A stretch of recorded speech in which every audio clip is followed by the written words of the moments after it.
Terima kasih pemirsa Sultan TV, Anda masih tetap bersama kami di Talk Show Bincang hari ini spesial Ramadan dan kita masih membahas soal tips berpuasa sehat ala Rasulullah. Dan kita juga masih bersama dengan Bapak Kiai Haji Sulaiman Effendi selaku Presidium Forum Silaturahmi Pondok Pesantren.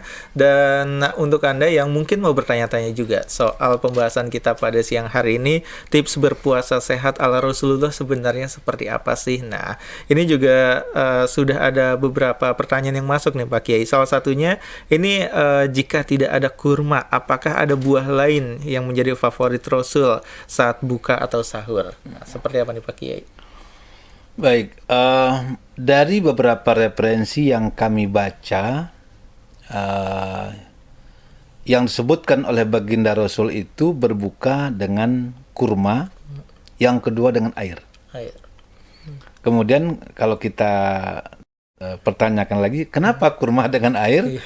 Tentunya itulah sesuatu yang makanan yang gampang dicerna dan tidak ada risiko bagi perut kita. Nah, sekarang tentunya kita bisa jadi kurma tidak ada di kita. Atau di suatu tempat kurma langka. Nah, atau mahal gitu. Atau mahal sekali terjangkau oleh kita. Kita bisa memilih air sebagai pengganti, sebagai ittiba'an li Rasul ya. Mengikuti jejak Rasulullah sallallahu alaihi wasallam. Ya, mungkin juga dengan buah-buahan, tadi buah-buahan yang tidak membahayakan pencernaan dan tidak membahayakan, tidak berat bagi perut kita untuk mencernanya. Saya kira begitu. Oke, dan ternyata memang saat di zaman Rasulullah juga sebenarnya buahnya ini sudah melimpah juga, banyak pilihannya gitu. Tapi Rasulullah tetap memilih kurma sebagai buah pilihan ketika berbuka dan juga sahur gitu ya. Dan itu karena ada alasan-alasan khususnya Pak Kiai ya. Dalam beberapa penjelasan hadis dijelaskan karena kurma itu adalah makanan yang paling mudah, enteng dicerna. Khafif gitu lah. Fil batni. Nah, tentunya kalau seandainya kita boleh, ya mungkin saat itu buah-buahan banyak sekali ya. Dalam Quran itu ada delima, ada zaitun, tapi bukan itu yang disebutkan dalam hadis Rasulullah, tapi kurma yang disebutkan. Tentunya pilihannya, alasannya adalah karena tadi dia ringan dicerna, khafif gitu. Makanan yang khafif. Saya kira begitu. Oke. Dan ini pertanyaan lainnya ini, apakah imsak zaman Rasul ini juga ada? Katanya imsak hanya budaya Indonesia saja. Ini seperti apa nih? Istilah imsak, saya kira mungkin imsak itu budaya Indonesia. Tapi dalam bahasa agamanya namanya takhirus sahur. Nah, takhirus sahur. Imsak, ya imsak itu kan awal kita mengekang. Nah, imsak itu memegang katanya. Ini kan istilah saja. Imsak itu artinya awal kita menahan diri untuk tidak melakukan perbuatan-perbuatan yang bisa membatalkan puasa. Nah, itu namanya imsak. Kita berpegang diri. Itu kan istilah saja.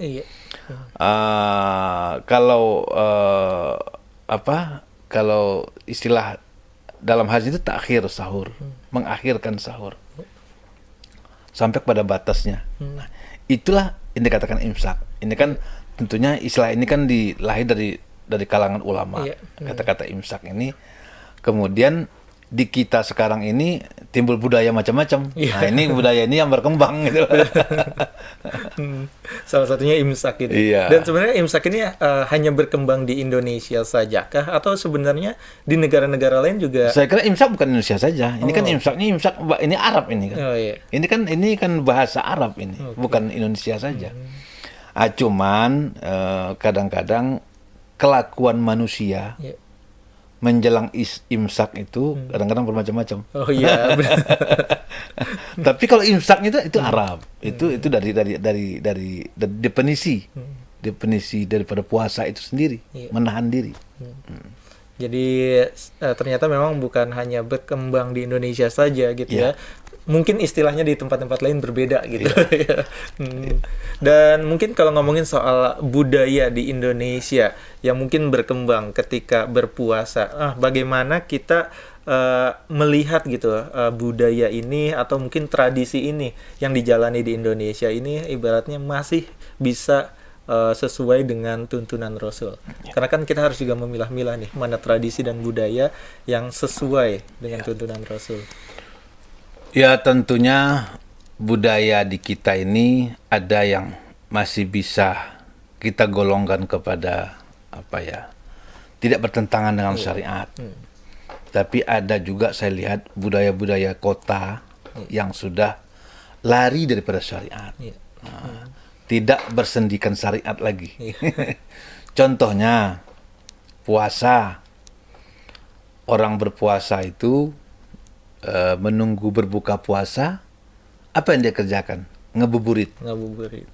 Apa perbuatannya? Ngumpul, ngerumpi di jalanan. Ini sesuatu yang tidak dibolehkan oleh agama. Karena berkumpul di jalan itu tidak ada maslahatnya. Itu peluang madorotnya lebih banyak. Ngerumpi, ngomongin orang, melihat orang lewat, bermacam-macam bentuknya kan kelihatan. Makanya kata Rasulullah, iyakum wal julus fit turuqat. Hindari duduk di pinggir jalan. Karena itu mendatangkan madorot. Karena kita akan melihat segala macam, kita lihat di situ. Yang baik, yang tidak baik. Bahkan yang tidak baik lebih banyak barangkali. Kemudian ada satu lagi. Ada namanya di Jakarta, nggak tahu di Serang ini. Ada namanya asmara subuh. Apa? Oh iya, ibaratnya kayak di rekreasi subuh gitu ya. Jadi habis sahur itu bukannya ke masjid, tapi jalan-jalan, rame-rame, muda-mudi. Bahkan terjadi ikhtilat. Ini saya alami dulu ketika saya muda. Di sebuah kota, saya nggak sebutkan kotanya apa, saya kaget. Habis sahur, anak-anak muda turun semuanya. Bahkan sampai yang sudah bapak-bapak juga. Barangkali kakek-kakek yang tidak. Karena sudah lelah. Itu keluar rumah, memadati jalan, mereka berbondong-bondong, berjalan, bertemu, ngobrol. Yang saya lihat juga banyak tidak baiknya. Bertemu putra, muda-mudi. Bahkan namanya asmara subuh. Ini merusak puasa ini. Mengurangi puasa, mengurangi nilai puasa. Tidak menjalankan puasa dengan sesungguhnya, menghindari perbuatan-perbuatan yang dilarang oleh Allah Subhanahu wa taala. Ini budaya-budaya yang ada di kita, saya lihat masih ada. Walaupun tahun 80-an dengan sekarang sudah banyak berkurang. Karena sekarang ini kesadaran, penyadaran ini sudah banyak dilakukan oleh para mubalik, para ustadz, banyaknya pondok pesantren. Ini menjadi penyuluh-penyuluh agama yang sangat berdampak positif kepada kehidupan masyarakat muslim kita, terutama. Oke, dan sebenarnya juga kalau ngomongin soal puasa ini kan nggak cuman masalah menahan lapar dan haus saja gitu ya. Yaitu tadi dari beberapa mungkin budaya-budaya yang mengakar tadi ini cukup menggoda sesuatu yang membatalkan puasa seperti mungkin seperti dari pandangannya gitu ya kan. Sebenarnya bagaimana kita menjaga pandangan gitu ketika menjalani puasa karena ketika kita menjalani aktivitas mungkin kita akan bertemu dengan orang lain gitu. Terus juga di dunia digital ketika kita butuh hiburan ini juga ada sesuatu yang kadang-kadang bisa membatalkan puasa juga. Nah, apa yang harus kita lakukan nih Pak Kiai untuk bisa menahan itu? Kita harus menyadari betul sepenuhnya bahwa bulan puasa ini adalah bulan ampunan. Bulan maghfirah, bulan di mana Allah melipat gandakan pahala setiap kebaikan kita. Apa artinya? Ini sugesti buat kita sebagai orang yang beriman agar puasa ini kita gunakan dengan sebaiknya untuk hal-hal yang baik. Karena setiap kebaikan yang kita lakukan akan mendapatkan imbalan yang berlipat-lipat. Ya, imbalan itu kadang-kadang bukan hanya di akhirat saja. Iya. Kebaikan itu kadang-kadang di dunia pun kita dapatkan imbalannya. Kita menolong orang umpamanya, di dunia kita dapat itu imbalannya.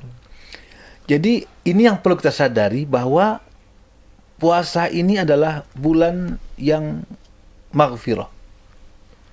Allah akan membukakan ampunan buat kita semuanya bagi hambanya yang mau bertobat. Iya. Melipat gandakan pahala kebaikan tentunya bagi hamba yang melakukan kebaikan. Artinya ini yang harus kita sadari, sehingga kita berlomba-lomba mengisi puasa ini dengan hal-hal yang positif. Nah, jangan kita terjebak dengan kehidupan duniawi yang tentunya ya ini yang menggoda kita. Benar. Dengan bermacam-macam bentuknya godaan itu. Iya. Kadang-kadang kita terlibat kegiatan ini, maka kita, saya rasa perlu selektivitas.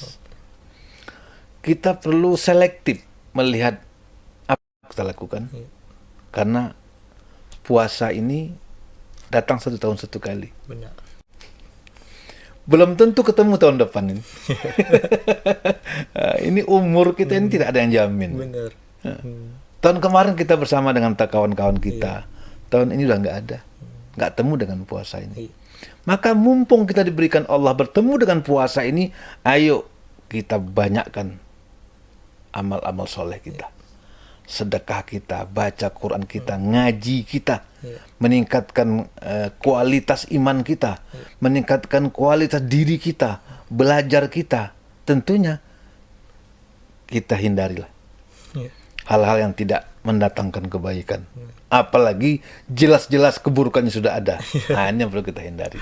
Saya kira itulah kuncinya. Itu dia. Kesadaran kita. Jadi kesadaran kita Kesadaran. untuk mengisi gitu mengisi puasa kita ini dengan aktivitas dan juga kegiatan yang sebenarnya syukur-syukur ini bisa mendatangkan pahala gitu ya. Karena ini adalah bulan yang suci, bulan yang istimewa gitu. Ketika kita melakukan sebuah kebaikan, ini akan mendapatkan pahala yang berkali-kali lipat nih Pak Kiai ya. Dan mungkin juga banyak yang bertanya-tanya ketika kita melakukan aktivitas atau mungkin juga mengisi waktu berpuasa kita mungkin dengan mendengarkan ceramah, tapi juga kita harus tahu kan beberapa ceramah yang terkadang bukannya justru membuat kita tenang, tapi justru membuat kita hatinya panas gitu. Nah ini bagaimana memilah-milahnya dan juga bagaimana sebenarnya harus menyikapi hal-hal seperti itu gitu, supaya kita tetap bisa menjalankan ibadah puasa kita dengan lancar. Baik, bagi kita sekarang ini peluang-peluang belajar itu sangat terbuka. Tentunya kita bisa memilih. Kita pengen belajar nggak mesti ke masjid sekarang ini. Ke masjid kita bertemu guru baik. Karena saya silaturahmi. Sambil di perjalanan pun kita bisa belajar. Ini internet, YouTube itu luar biasa. Tentunya kita bisa punya pilihan. Jadi pilihan yang mana? Tentunya pilihan kita adalah dakwah yang menyejukkan. Dakwah yang mengajak kita untuk berbuat baik dengan bil hikmati wal mau'izatil hasanah. Ajakan yang bijak. Ajakan yang sejuk. Bukan ajakan yang membakar. Bukan ajakan yang bikin kita panas mendidih. Ajakan yang sejuk. Nah, ini saya kira kita sekarang banyak punya ustadz, Masya Allah, luar biasa ilmunya, sejuknya. Ya kita bisa pilih. Hati kita, domir kita adalah tempat bertanya kita yang paling tepat. Kita bisa pilih lah. Saat ini banyak sekali TV, YouTube, dan kiriman-kiriman teman-teman kita melalui melalui chatting WhatsApp. Saya kira banyak sekali pilihannya. Pandai-pandailah kita memilih, saya kira. Jadi harus pandai-pandai ya. Pandai-pandai selektif. Jadi kalau merasa kalau mungkin yang disampaikan ini justru membuat kita hatinya mendidih, lebih Kita baik tutup saja. ditutup saja ya. Cari sesuatu yang lebih menyejukkan gitu ya. Karena kota Serang sudah cukup panas, masa hatinya harus dibuat panas juga dia. Oke, tadi ada pertanyaan yang mungkin sempat belum terjawab. Apakah semua yang dijalankan Rasulullah ini menjadi sunnah dan akan mendapatkan pahala? Seperti apa nih Pak Kiai? Ya begini, kalau itu ibadah, ibadah ini adalah perintah Allah, Ya. dicontohkan oleh Rasulullah. Nah, itu intinya. Ibadah itu adalah perintah Allah dan dicontohkan oleh Rasulullah. Nah, maka mengikuti apa yang dilakukan oleh Rasulullah itu adalah ibadah. Oke. Nah, kemudian gimana kalau nggak bisa gitu? Kayak tadi tuh. Nabi pakai kurma, kita nggak bisa. Nanti ada lagi hadis yang lainnya menjelaskan begini. Wa iza amartukum bisyai'in fa'tu minhu mastata'tum. Artinya, kalau engkau aku perintah, kata Rasul, wahai umatku, aku perintah, maka laksanakan sesuai kemampuanmu. Iya. Kau nggak mampu beli kurma, cukup dengan air saja. Gitu. Jangan memaksakan diri gitu loh. Memaksakan ngutang-ngutang beli kurma itu nggak boleh. Itu namanya memaksakan diri. Karena itu tidak ada paksaan, tidak ada penekan dalam agama. Agama itu adalah sesuatu yang mudah. Agama tidak mempersulit kita. Agama itu diturunkan oleh Allah untuk memudahkan hidup manusia. Untuk mengatur kehidupan manusia. Bukan hubungan dia dengan Allah saja. Hubungan dia sama Allah diatur, hubungan dia dengan manusia diatur, bahkan hubungan kita dengan makan pun juga diatur oleh Allah. Tapi kalau nggak bisa, ya semampumu. Nah, gitu. Kira-kira begitu. Oke, ini mungkin juga berkaitan juga untuk beberapa perilaku masyarakat yang ketika menjalani ibadah puasa, mereka sebenarnya sakit, tapi memaksakan diri untuk tetap berpuasa. Nah, ini sebenarnya seperti apa nih Pak Kiai? Bagi orang yang sakit diberikan rukhsah untuk tidak berpuasa. Orang yang musafir diberikan keringanan untuk tidak berpuasa. Tapi ada ujung ayatnya. Wa antasumu khairun lakum. Puasa lebih baik. Oke. Tetap lebih baik. Lebih baik. Iya. Boleh dibatalkan puasa, diganti. Bagi yang sakit boleh.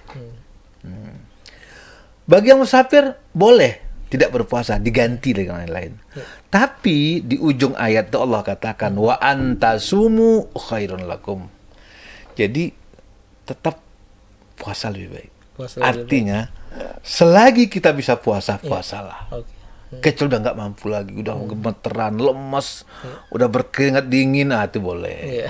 Kita yang tahu itu. Benar. Jadi memang harus tahu-tahu kondisi diri sendiri gitu ya. Tahu. Kapan harus tetap menjalani ibadah puasa, kapan harus menunda dulu gitu ya, menggantinya di lain waktu Pak Kiai ya. Dan mungkin sebenarnya kalau ngomongin soal ibadah puasa ala Rasulullah ini akan sangat panjang sekali gitu. Tadi Pak Kiai juga sempat bilang ini baru mukadimah, baru awal saja gitu. Tapi ternyata sudah 1 jam nih kebersamaan kita pada siang hari ini nih Pak Kiai. Dan mungkin sebagai penutup, apa yang perlu masyarakat tahu atau ingat lagi gitu saat menjalani ibadah puasa supaya ya itu tadi puasa kita ini mendapatkan manfaatnya dengan baik, dan syukur-syukur apa yang kita lakukan ini memang sesuai tuntunan Rasulullah dan mendapatkan pahala.